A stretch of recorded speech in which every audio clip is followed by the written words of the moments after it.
नमस्ते दोस्तों, आपका हमारे YouTube channel unique guide by Ashish में फिर से स्वागत है। दोस्तों, आज आपके लिए लाए हैं बिजनेस स्टैटिस्टिक्स पे कुछ मल्टीपल चॉइस क्वेश्चन जो बीकॉम के एंट्रेंस एग्जाम में, एमकॉम के एंट्रेंस एग्जाम में, साथ ही साथ नेट के एग्जाम, कॉमर्स के एग्जाम में भी पूछे जाते हैं। तो चलिए वीडियो को स्टार्ट करते हैं। देखते हैं आज का पहला क्वेश्चन है, which one is not features of primary data. Primary data का फीचर्स नहीं है। तो यहाँ पे ऑप्शन दे रखा है, दिस आर ओरिजिनल डाटा। यह बिल्कुल सही है, ये ओरिजिनल डाटा होते हैं। It takes more time, labour and money to raise them. इसको इकट्ठा करने में टाइम, लेबर की बहुत ज़्यादा ज़रूरत पड़ती है, साथ ही साथ पैसे भी खर्च होते हैं। We get it from letters, magazine etcetera. तो इसको हम लेटर मैगजीन से कलेक्ट नहीं करते हैं। ठीक, तो यहाँ पे आपका सी ऑप्शन बिल्कुल गलत लग रहा है। और डी ऑप्शन देखिए क्या, इट इज़ यूजली प्योर। यह प्राय क्या होता है, शुद्ध होता है। तो यह भी सही है। और ये प्राइमरी डाटा का फीचर्स नहीं है। तो यहाँ पे आपका सी ऑप्शन सही है। प्राइमरी डाटा जो होता है वह पहली बार कलेक्ट किया जाता है रिसर्चर के द्वारा या उसके एम्प्लॉय के द्वारा। और जो सेकेंडरी डाटा होता है वह रिसर्चर या उसके एम्प्लॉय किसी जगह जा करके रजिस्टर से या मैगजीन से या लेटर से ले लेते हैं। तो यह कहलाता है सेकेंडरी डाटा। और प्राइमरी डाटा क्या होता है, जब रिसर्चर खुद जा करके उसको कलेक्ट करके लाए या उसके एम्प्लॉय कलेक्ट करके लाए तो वह कहलाता है प्राइमरी डाटा। प्राइमरी डाटा क्या होता है कि जिसका पहले कभी यूज नहीं हुआ है, अभी उसका यूज होना होगा। किसके द्वारा? रिसर्चर के द्वारा। और जो सेकेंडरी डाटा होता है उसका पहले से यूज हो गया रहता है। आइए अगला क्वेश्चन देखते हैं। What quality should a question year not have. मतलब क्वेश्चन ईयर का क्या क्वालिटी नहीं होना चाहिए। तो minimum number of question, objective type. यह बिल्कुल सही है। इसका क्वालिटी यही है कि जो क्वेश्चन ईयर हो उसमें जो क्वेश्चन का जो नंबर्स हो बहुत मिनिमम हो, कम से कम हो। ऑब्जेक्टिव टाइप के हो या फिर उसका ऐसा क्वेश्चन हो जो यस या नो में जिसका हम आंसर दे सकें। और शॉर्ट हो। प्रॉपर सीक्वेंस ऑफ क्वेश्चन बिल्कुल सही है।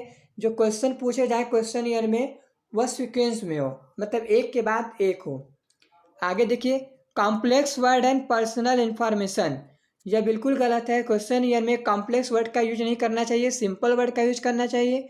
और पर्सनल इंफॉर्मेशन नहीं पूछना चाहिए। सफिशियंट स्पेस फॉर आंसर, ये भी सही ऑप्शन है। सफिशियंट स्पेस देना चाहिए। तो यहाँ पे आपका सी ऑप्शन बिल्कुल सही है। यह क्वेश्चन ईयर का फीचर या कैरेक्टरिस्टिक्स नहीं होना चाहिए। तो सी ऑप्शन आपका सही है। अगला देखिए क्वेश्चन क्या है, demerits of direct personal investigation. ठीक, प्रत्यक्ष व्यक्तिगत अनुसंधान का दोष बताना है। तो पहला देखिए क्या, हाई लेवल ऑफ एक्यूरेसी। यह बिल्कुल सही है। अगर डायरेक्ट ले जाएंगे, कलेक्ट करेंगे तो आपको हाई लेवल ऑफ एक्यूरेसी मिलेगी। ऑब्टेनिंग ऑफ अदर इंफॉर्मेशन, ये भी सही है कि जो आप इंफॉर्मेशन चाहते हैं वो तो मिलेगा, साथ ही साथ अदर भी इंफॉर्मेशन मिल जाता है। होमोजीनियस, ये भी सही है। जो डायरेक्ट पर्सनल इन्वेस्टिगेशन होता है उसमें होमोजीनियस भी पाया जाता है, सजातीयता भी पाई जाती है।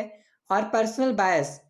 ठीक, तो डिमेरिट इसका यह है कि यहाँ पे प्रत्यक्ष व्यक्तिगत अनुसंधान में व्यक्तिगत पक्षपात किया जाता है।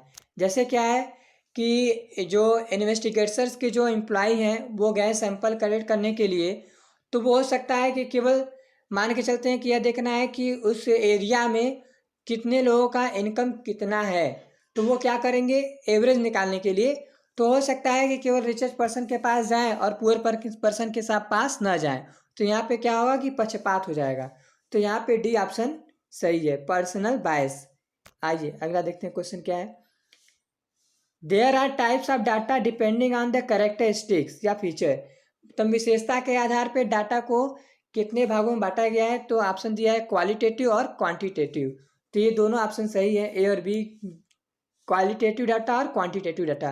क्वालिटेटिव डाटा क्या होता है कि इसमें हम जो सैंपल कलेक्ट करते हैं वह क्वालिटी के बेस पे करते हैं। क्वालिटी मतलब हो सकता है कि वह एम्प्लॉयमेंट के बारे में, मतलब बेरोजगारी है या फिर गरीबी है या नहीं है, ईमानदारी है या नहीं है।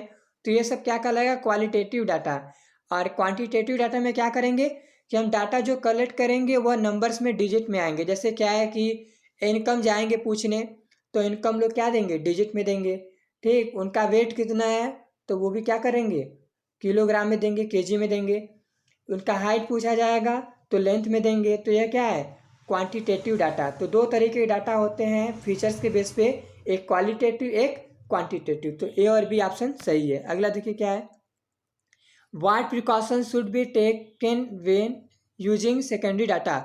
मतलब आप सेकेंडरी डाटा का यूज करते हैं रिसर्च में तो क्या प्रिकॉशंस, क्या सावधानी बरतनी पड़ेगी। तो आपको देखिए क्या है, यहाँ पे डी ऑप्शन सही है, सभी ऑल ऑफ एबव। आइए जान लेते हैं उन सबों के बारे में।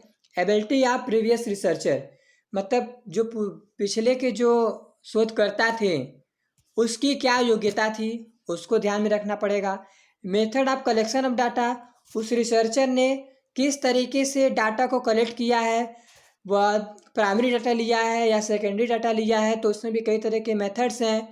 तो क्वेश्चन ईयर से लिया है या शेड्यूल बना करके डाटा लिया है, तो वो सभी चीज़ें देखना पड़ेगा जो सेकेंडरी डाटा का यूज करने जा रहा है। आगे देखिए क्या है, will the purpose be served और नॉट। मतलब क्या है कि इस डाटा से, ये सेकेंडरी डाटा से हमारा जो उद्देश्य है वह सफल होगा या नहीं। तो ये सभी को जांच लेना चाहिए सेकेंडरी डाटा का यूज करते समय ही। आइए अगला क्वेश्चन देखते हैं। अगला क्वेश्चन है हमारा, स्ट्रेटिफाइड रैंडम सैम्पलिंग इज। तो यहाँ पे आ जाएगा आपका मिक्स्ड सैम्पलिंग होता है, ठीक, मिश्रित ये निदर्शन, ठीक। इसमें क्या होता है, मतलब मिश्रित नमूना भी कर सकते हैं इसको। तो स्ट्रेटिफाइड रैंडम में क्या होता है कि सबसे पहले जो हम डाटा लाते हैं उसको एक क्रम में सजा लेते हैं। क्रम में सजाने के बाद मतलब जो भी होगा एज के हिसाब से या एजुकेशन के हिसाब से या सैलरी के हिसाब से पहले क्या करेंगे, उसको हम सजा लेंगे, डेकोरेट कर लेंगे और उसके बाद उसमें से कुछ को चुनेंगे रैंडमली, तो वह कहलाता है स्ट्रेटिफाइड रैंडम सैम्पलिंग। तो यहाँ पे यह क्या कहलाएगा, मिक्स्ड सैम्पलिंग कहलाएगा, जिसमें क्या होता है कि प्रोबेबिलिटी सैम्पलिंग और नॉन प्रोबेबिलिटी सैम्पलिंग दोनों आते हैं मिक्स्ड सैम्पलिंग में। आइए अगला क्वेश्चन देखते हैं। अगला क्वेश्चन हमारा है, large number are more stable and invariant than small numbers, what is this rule.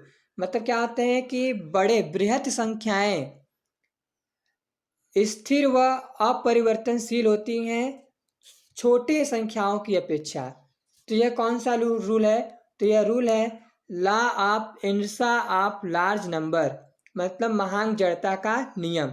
महांग जड़ता का नियम यह कहता है कि बड़ी संख्याओं में फेरबदल अगर करते हैं तो बहुत कम ही चांस होगा कि उसमें जो एवरेज आए या उसका मान के चलते हैं पैरामीटर जो है वो उसमें बहुत कम ही चेंजेस होता है। लेकिन अगर स्मॉल नंबर में बहुत अगर चेंजेस किए हैं तो इसका इफेक्ट पड़ेगा अधिक।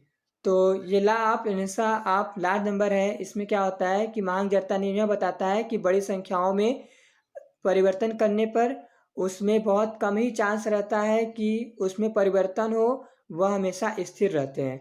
लेकिन छोटी संख्याओं में अगर परिवर्तन करते हैं तो उसमें जो पैरामीटर्स आएंगे वह अलग हो सकते हैं, ठीक। आइए अगला क्वेश्चन देखते हैं। इस्टेब्लिशमेंट ऑफ CSO, ठीक, सेंट्रल स्टैटिस्टिक ऑर्गेनाइजेशन का इस्टेब्लिशमेंट कब किया गया था, तो 1951, 2 मई 1951 में CSO का इस्टेब्लिशमेंट किया था। CSO का काम क्या है देख लीजिए, इसका काम है नेशनल इनकम अकाउंटिंग का काम करना, conduct of annual survey of इंडस्ट्रियों के सर्वे करना, इन इकोनॉमिक्स सेंसस करना, compliance of index of industrial production as well as consumer price index, मतलब जो कंज्यूमर प्राइस इंडेक्स होता है उसको बनाना, अर्बन नॉन मैनुअल एम्प्लॉय कितने हैं उनका डाटा कलेक्ट करना, उस पर शोध करना और रिजल्ट बताना, ह्यूमन डेवलपमेंट स्टैटिस्टिक्स का काम करना, जेंडर स्टैटिस्टिक्स का काम करना और अदर चीज़ों का भी ये क्या करता है, यह सर्वे करता है CSO, ठीक। और इसका इस्टेब्लिश हुआ था 2 मई 1951 में। आइए अगला क्वेश्चन देखते हैं। Population is calculated based on which investigation. तो जो जनसंख्या की गणना होती है वह सेंसस इन्वेस्टिगेशन से होती है, ठीक ठीक। संगणना अनुसंधान से की जाती है जनसंख्या की गणना। और सेंसस इन्वेस्टिगेशन क्या होता है, इसमें सभी डाटा को लिया जाता है, यहाँ पे सैम्पलिंग नहीं की जाती है, इसमें समय भी लगता है। और जो जनगणना होती है वह हर 10 साल पे होती है और अभी क्या हुआ था, 2011 में जनगणना हुई थी अभी। ठीक, आइए अगला क्वेश्चन देखते हैं।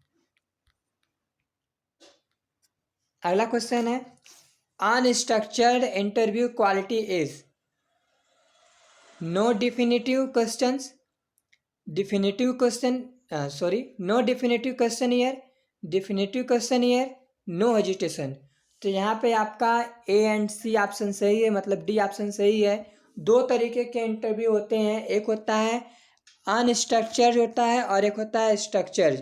जो संरचित मतलब स्ट्रक्चर्ड जो इंटरव्यू होता है, साक्षात्कार होता है, उसमें क्वेश्चन ईयर पहले से ही प्री डिटरमाइन रहता है कि ये क्वेश्चन पूछना है।